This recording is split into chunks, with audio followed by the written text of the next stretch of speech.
sommes tout compte fait dans une association des constructeurs de la régulation EGTB et qui regroupe, si vous voulez, pratiquement toutes les grandes sociétés françaises, européennes et mondiales qui travaillent dans le domaine de chauffage, ventilation, climatisation, d'éclairage, de sécurité et des protections des biens et l'efficacité énergétique. C'est un programme que nous poursuivons depuis des années. Et pour ce faire, l'association française qui s'appelle le syndicat ACER, elle est aussi affiliée à la FIEC, à notre filière, et en même temps qu'OIBAC, elle est présente à la communauté européenne à Bruxelles. Donc vous voyez qu'il y a, à partir de la France, il y a un canal de communication très important pour notre industrie. Nous allons lancer sur Interclimat deux labels, à la fois en Europe et à la fois en France, concernant les labels d'efficacité énergétique, à la fois des produits et des systèmes.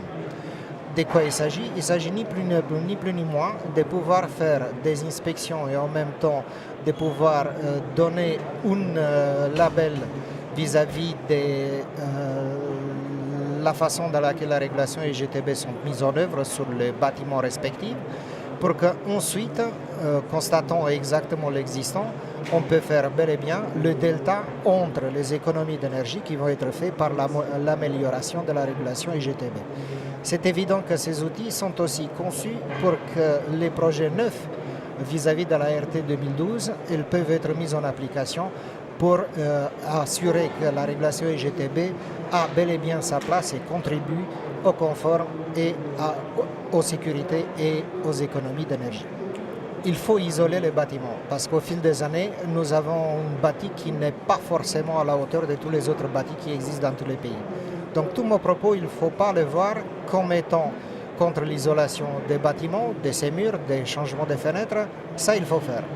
Mais néanmoins, si on fait ces deux actions, on se retrouve sans inclure la régulation IGTB dans les cycles de travaux de rénovation, par exemple, on se retrouve avec la création d'un phénomène de rebond artificiel qu'on parle beaucoup dans la presse. De quoi il s'agit? On ne règle pas la régulation, on ne règle pas la GTB, on ne l'inclut pas dans les travaux. Donc, on isole mieux. Cela veut dire que quelque part, on devrait consommer moins.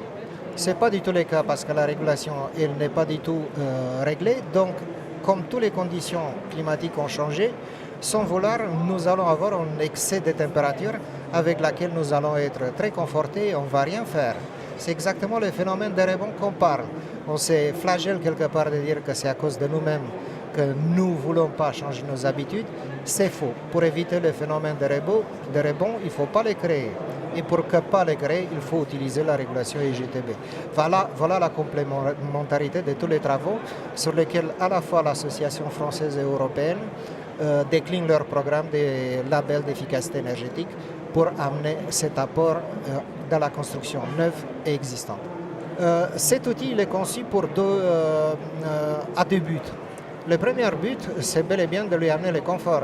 Donc, il doit bel et bien mettre les indicateurs ou, si vous voulez, les paramètres qui lui amènent ce confort.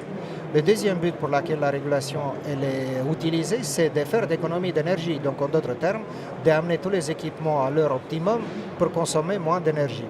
Donc, si on peut définir la régulation IGTB, elle est ni plus ni moins l'outil nécessaire de tenir l'équilibre entre deux tendances, confort et économie d'énergie.